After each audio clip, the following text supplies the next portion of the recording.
Hi everyone, in this video we are going to explore the consistency of the grinder and tamp fan side of the Breville Oracle Touch machine. This is going to be part 1 of a series of I think 4 videos, with part 1 focusing on the grinder and tamp fan, part 2 focusing on the group head, specifically looking at channeling using the Breville bottomless portafilter. Part 3 will look at grinder retention and single dosing. And part 4 will review all 3 experiments to see what we can learn and how we can improve our consistency with the Breville Oracle Touch machine. So for this experiment, I'm going to pull 10 shots using the Breville double-spouted portafilter and the original double basket. For each shot, I'm going to grind the beans and then weigh the dose. Then we are going to brew the espresso with a timeout of 28 seconds. And then after the 28 seconds, when the shot is complete, I'm going to weigh the yield and record all of the data. And at the end, graph the data to see if we can discern any correlations or make any conclusions. For this experiment, we are going to use a medium roast coffee. We are going to brew at 200 degrees Fahrenheit. And we are going to brew with a timeout of 28 seconds.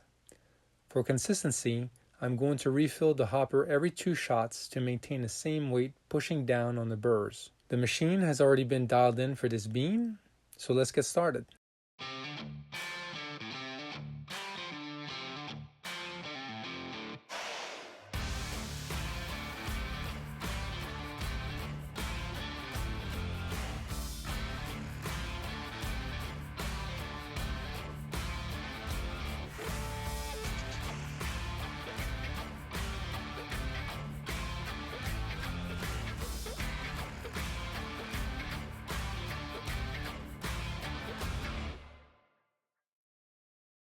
Before we jump into the data, I want to emphasize that these results are from my machine from a single afternoon of testing, so not really enough to draw definitive conclusions. And lastly, during the test, I made no adjustments to grind settings or anything else on the machine. First, looking at the dose data only, the green line here represents my target dose of 20 grams, which is where I've tried to calibrate my tamp fan.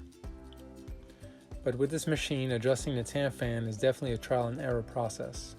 We can see that the first and 6th doses, depicted in green, were right on target, and the 2nd through 5th doses, depicted in yellow, were within acceptable range. After that, doses started to trend upwards, with 2 doses being too far out of tolerance to be able to pull a good shot at that grind setting. And the last shot coming in at 20.3 grams, probably right on the edge of acceptable. So in all, 8 doses out of 10 were close enough to my target dose, and this is actually better than I expected. The issue here is not the little bit of extra coffee in the dose, but the fact that if you're expecting exactly 20 grams, you will not really understand why your yield is fluctuating so significantly. For these 2 doses in red, you will see on the next graph that just this amount of extra coffee will reduce your yield significantly. The other interesting observation is that the dose was pretty steady for the first 6 shots, and after that started to trend upwards significantly. I'm kind of puzzled about why that might be. If you have ideas, please add them to the comments. I'm wondering if the burrs begin to shift as the machine gets warmer and warmer, or perhaps the beans behave differently as they get warmer and warmer from sitting on the burrs and in the hopper. On the bright side, I imagine that most users of this machine are not pulling more than 6 consecutive shots in one sitting. Now, looking at the yield data only, the green line here depicts my target yield of 40 grams at a timeout of 28 seconds.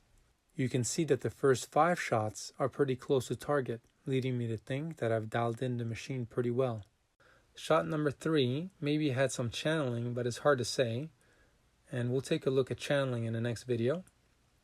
But starting with the 6th shot, yield started to trend down significantly. I think that there are 3 significant observations from this graph. First, shot number 6 I think is most telling because this one dosed right at 20 grams, yet the yield was well below the previous 5 shots, which were all also close to 20 grams. I think that this is an indication of the burrs indeed shifting closer and thus delivering a finer grind. As you can see, all the subsequent shots brewed lower yields. So in this case, if you're brewing with a scale, you would notice this and shift your grind setting coarser by 1 or 2 steps, and you would be back on track pretty quickly. The second interesting observation is that the 2 lowest yields, so the 2 reverse peaks here, match the 2 peaks of highest doses on the previous graph. This shows that stray doses will definitely ruin your shots. So if you are seeing some puzzling yields, either too much or too little espresso, it is more than likely from an over or underdosing from the tamp fan. The last takeaway from this graph, I think, is the importance of brewing with a scale.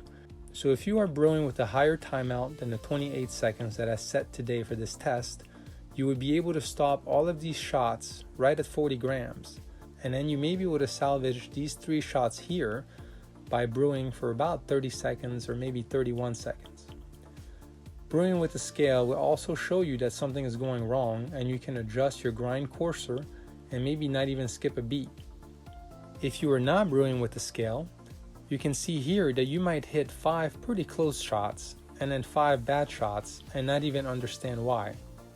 If you are drinking a latte, you may not taste the difference between these, but you will definitely taste these. If you're drinking espressos, cappuccinos, and maybe even Americanos, you will be able to tell the difference between a great shot, an average shot, and a bad shot. Finally, I will do a quick run through of the shots with both the dose and yield variables to see if we can notice anything there. On this graph, the green rectangle represents my target parameters for this bean, so 20 gram dose and 40 gram yield. The yellow rectangle represents acceptable shots that can easily be recovered if brewing with a scale, or may taste fine as is if mixed into a latte. So here's the first shot, the second shot, the third shot, the fourth shot. Here the yield is starting to dip. The fifth shot, again with the lower yield. The sixth shot, now the yield is really going down. At this point, in a normal brewing session, I would adjust the grind setting coarser by 1 step, but I didn't change any settings for this test. 7th shot, 8th shot, 9th shot, higher dose, and a matching low yield, and finally the 10th shot. For me, the big takeaways from today's experiment is that random bad shots are more than likely caused by a higher than anticipated dose from the tamp fan.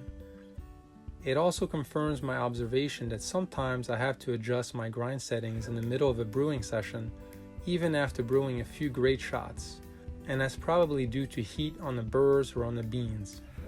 The Oracle Touch machine makes adjusting the grind settings really easy, so this is no big deal, but I do wonder if the all-in-one design and potentially the heat transfer to the conical burrs and or the beans is a significant drawback of this machine.